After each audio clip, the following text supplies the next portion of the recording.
Nós estamos hoje aqui em mais um Papo Fácil diferente. Estamos aqui, falando com a Icon, empresa com a qual eu nunca tive a oportunidade de falar. Tanta coisa bacana para gente aprender.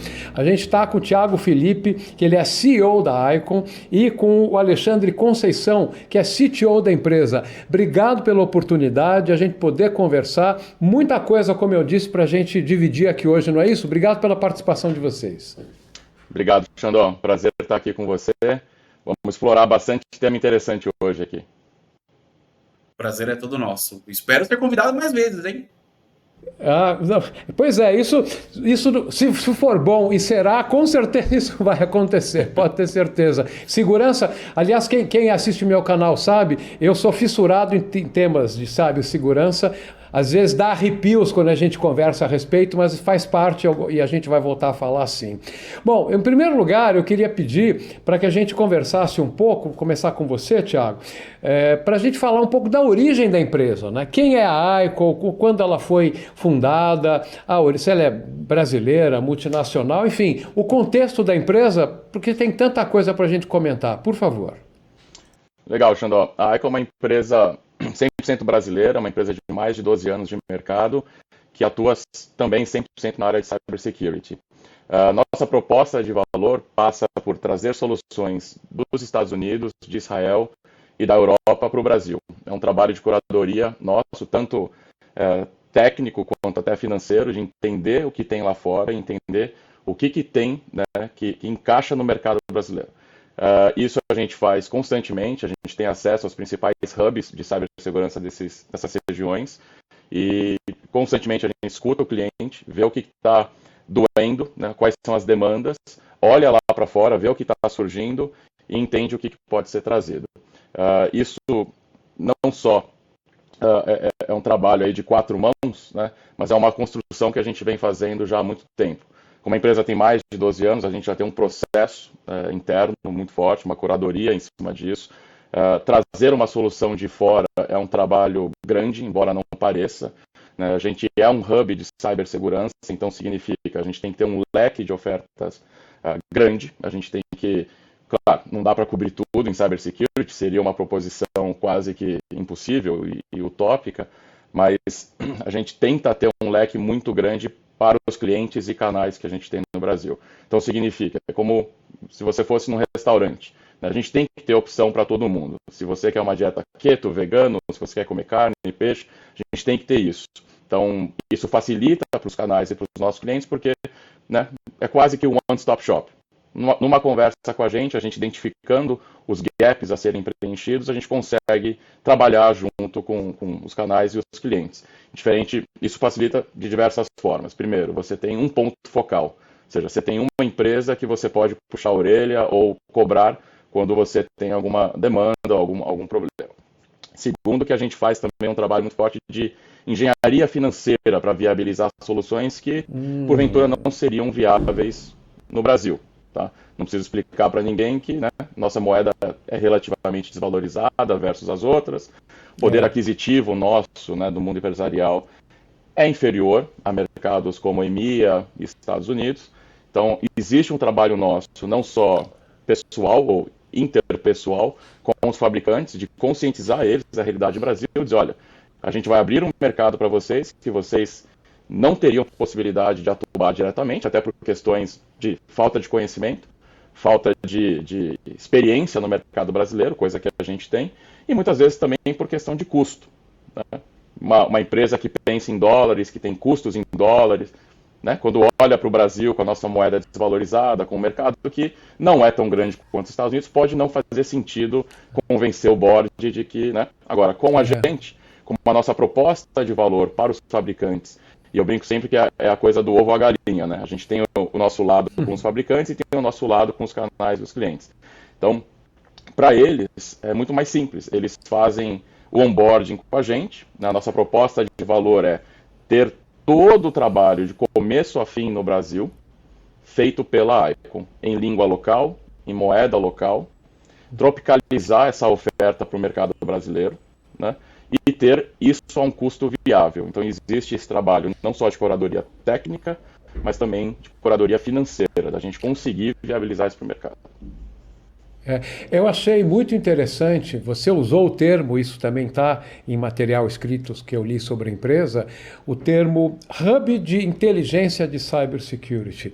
Porque, claro, vocês fazem um trabalho de integração de solução, mas a ideia do Hub ela é muito simbólica na minha cabeça, né? E disso vem esses vários fornecedores que vocês têm em diferentes áreas, fornecedores que cobrem várias camadas, né? E aí eu até já vou convidar o Alexandre a comentar um pouco. Vocês trabalham com o conceito multicamada, não é isso? Como é que é essa história? Como é que funciona isso na cibersegurança, Alexandre?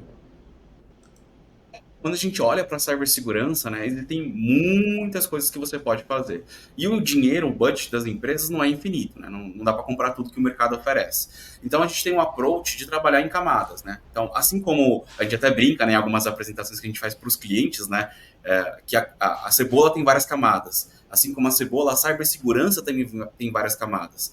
E a gente consegue adequar as nossas soluções a essas camadas que você já possui. Então, a gente consegue te ajudar a identificar em qual camada você tem uma oportunidade, por exemplo, já adequando uma ferramenta específica para você, te ajudando, né, a tornar mais resiliente. Então, se cada camada você tiver um pouquinho de trabalho, tiver uma ferramenta ali para te ajudar, no final do dia, o teu ambiente está muito mais resiliente em cibersegurança, já que você atuou em várias camadas, não existe nenhum elo fraco, né?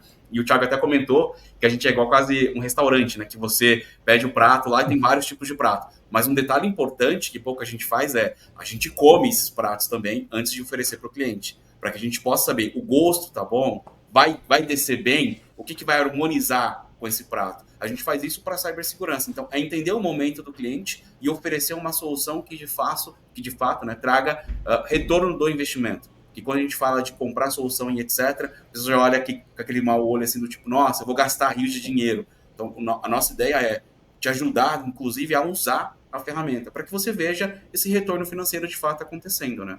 A gente tem um approach também, Xandó, muito consultivo, né? Justamente por essa natureza do nosso negócio, né? A gente tem que entender o que está lá fora, então tem um trabalho de inteligência muito forte, de identificar lá fora o que está surgindo, né? Quais as tendências, para onde está indo as ameaças de cibersegurança, o que a gente tem que estar começando a olhar, que empresas estão se destacando nesse processo, e olhar para o mercado brasileiro e entender também o que está acontecendo aqui. E é um mix, quando a gente olha para o Brasil, das dificuldades locais, né, os desafios que a gente tem dentro do mercado brasileiro, mas o mercado brasileiro está inserido no mundo, né? Ele está dentro de uma terra, né, onde cibersegurança não tem fronteira. Então a gente tem que olhar para esses dois lados. Então o approach nosso com os canais, com os clientes é muito consultivo.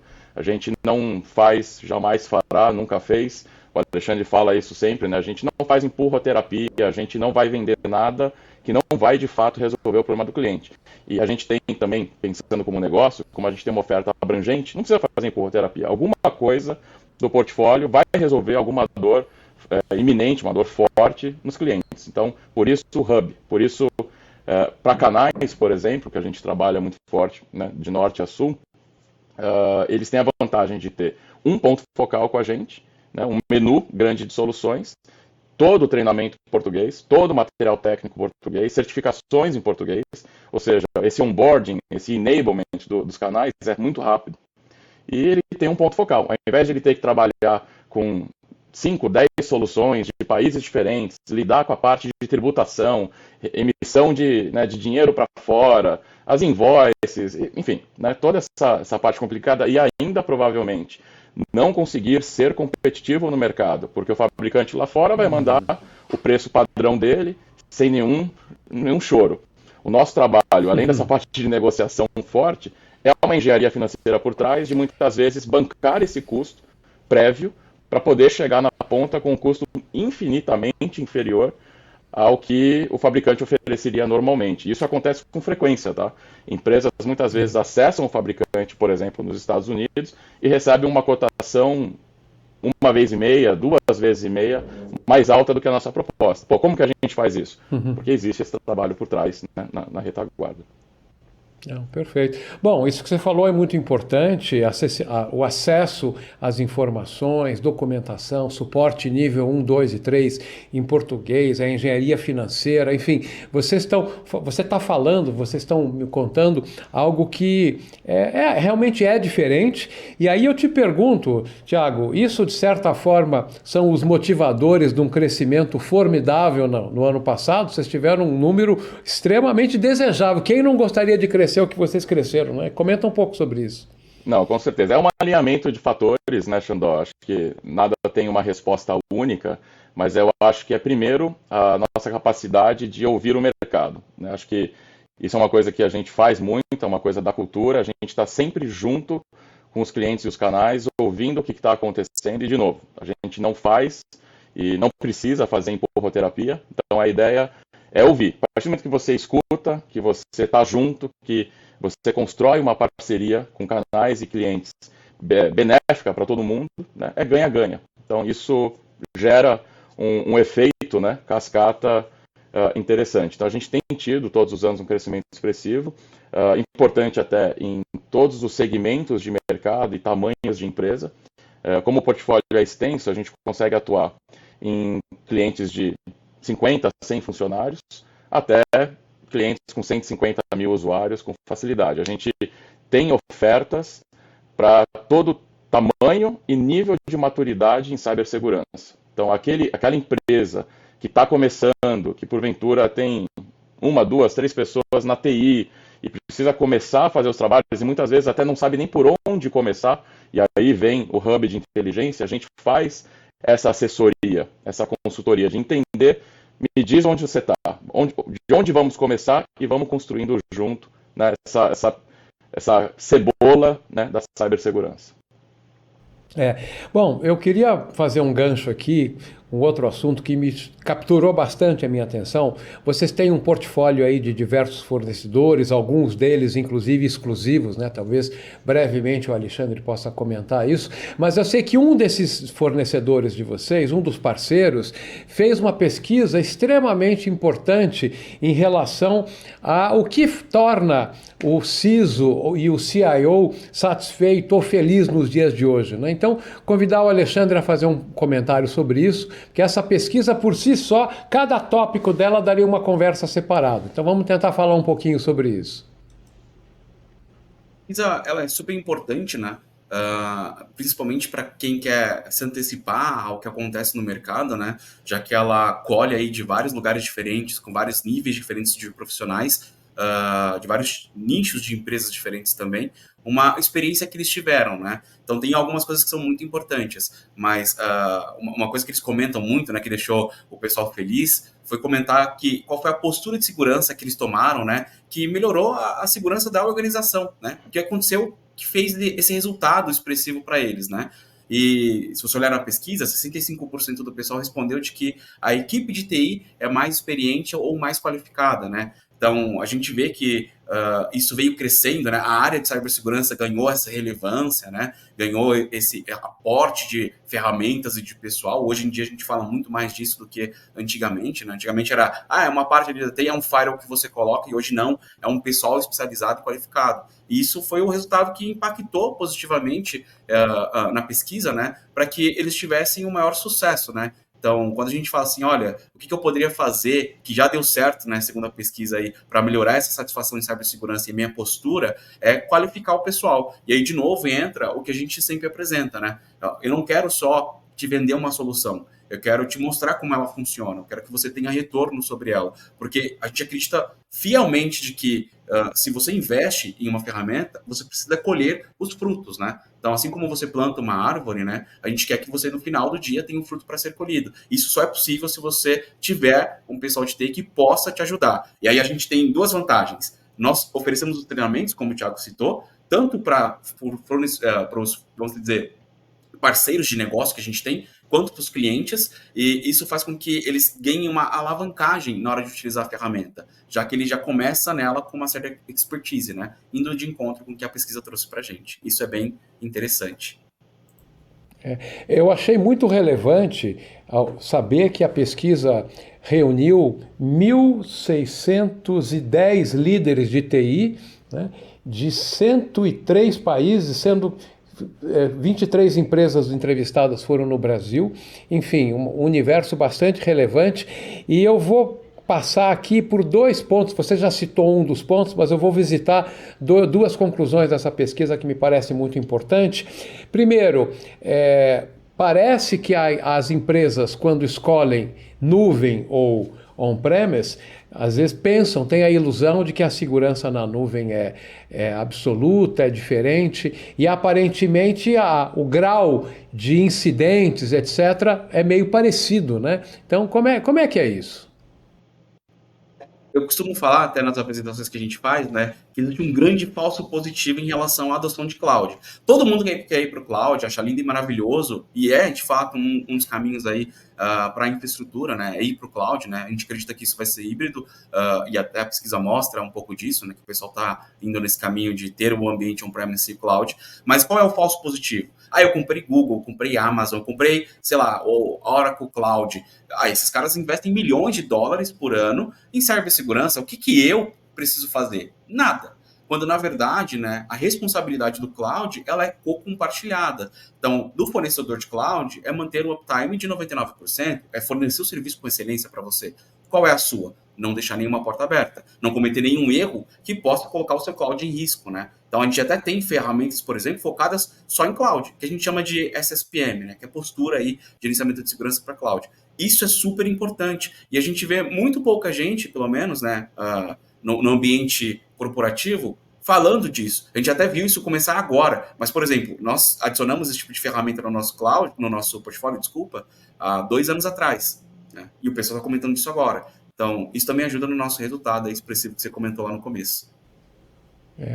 Não, e por fim, tem um outro lado que me parece muito importante, que é talvez relevado por algumas empresas, não sei, eu quero que você comente isso comigo. Existe um problema de gerenciamento de identidade, gerenciamento de senhas privilegiadas, o famoso PAN, né? O Privileged Access Management, que ele apareceu também na pesquisa como um fator relevante de preocupação. Então eu queria que você comentasse um pouco sobre esse ponto da pesquisa, né, e como vocês endereçariam esse tipo de situação. Uma coisa importante e que agora está ganhando cada vez mais relevância, né? Se a gente fizesse aí, olhasse um pouquinho para trás e olhasse as empresas que tiveram problemas ou incidentes, né? Todas elas eram empresas grandes que tinham ali várias barreiras, né? Várias camadas de proteção. Mas uma camada que é super importante e que as pessoas não olham geralmente é a camada do PAN. O que é o PAN? É gerenciar o acesso privilegiado. Então, você coloca um segurança para controlar a entrada e a saída das pessoas do prédio, mas você não faz a mesma coisa com o teu administrador de rede. Afinal de contas, se eu consigo pegar uma conta de administrador do seu ambiente, eu viro um administrador do seu ambiente. Só que malicioso. Sim. A ideia do PAN é te ajudar a gerenciar isso. Gente, não é possível você fazer o controle daquilo que você não monitora. Então, a adoção do PAN na pesquisa, né, atestado isso, né, que acho que foi a 4ª ferramenta mais adotada aí na postura de cibersegurança. 29%. 29% das pessoas manifestaram essa preocupação.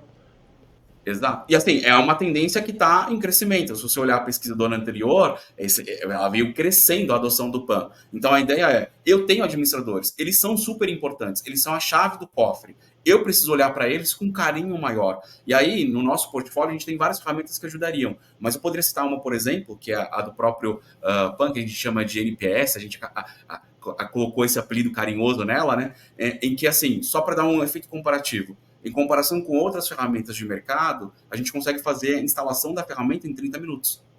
Então, olha só, ela é de rápida adoção, ela é muito simples de ser utilizada, e isso dá um background para o meu cliente, dele olhar para a ferramenta e falar, eu vou conseguir usar isso, eu vou conseguir tirar proveito disso. E aí, assim, olha só, para uma empresa que não tinha nada para os seus administradores passar a ter um PAN, é como se ela estivesse comendo só pão seco o dia inteiro, e agora ela tem um café da manhã excelente com tudo ali para ela, um brunch completo, né, para ela poder desfrutar. Então a ideia do PAN é importante, sim, não dá para controlar aquilo que a gente não monitora, então tenha um PAN, isso faz muito sentido, e a pesquisa trouxe esse dado para a gente, dizendo, olha, a adoção do PAN ajudou na maturidade das empresas, então, consequentemente, isso também vai te ajudar.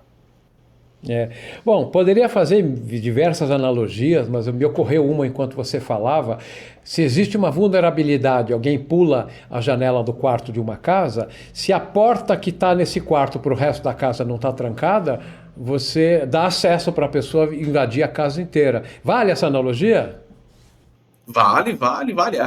Se você não tem uma ferramenta de spam, por exemplo, né? Porque vulnerabilidade todo mundo vai ter, certo? Isso não é. Vamos dizer que é coisa do passado você falar que tem coisas infalíveis, principalmente em tecnologia. Se a Microsoft falha, né? Imagina o resto do pessoal. Isso pode acontecer com todo mundo. Mas claro que se você deixar a janela fechada, se você deixar a porta bem trancada, isso facilita. E o PAN é como se você conseguisse trancar a conta do usuário. A gente até brinca, né, que um dos recursos mais legais do PAN é você utilizar contas efêmeras. Eu não preciso ter um administrador todos os dias da semana, a todo momento. Eu preciso ter um administrador quando ele se faz necessário. Então, eu não preciso deixar a janela aberta todos os dias. Eu posso abrir a janela só quando eu for utilizá-la. A ideia do PAN é exatamente essa.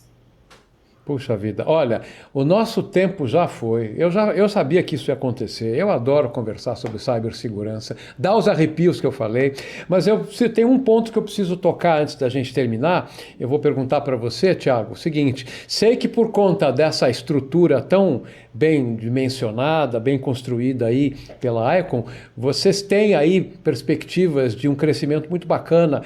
Já tiveram 112% em 2022, mas vocês estão com também perspectivas assim ousadas para 2023, mas eu acho que me parece que algo que contribui para isso também, você tocou brevemente no começo da conversa, vocês têm uma estrutura de canais que facilita ou ajuda muito a penetração das soluções, não é isso? Vamos terminar falando aí da sua perspectiva para 2023 e um pouco aí do sistema de canais.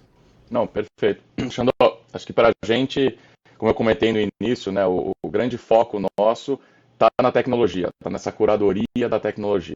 A gente tem canais espalhados pelo Brasil que focam muito na prestação do serviço. Então, onde está a nossa vantagem competitiva? É em oferecer para esses canais o treinamento, né, todo esse onboarding, todo esse material em português, ou seja, fazer esse enablement bem feito.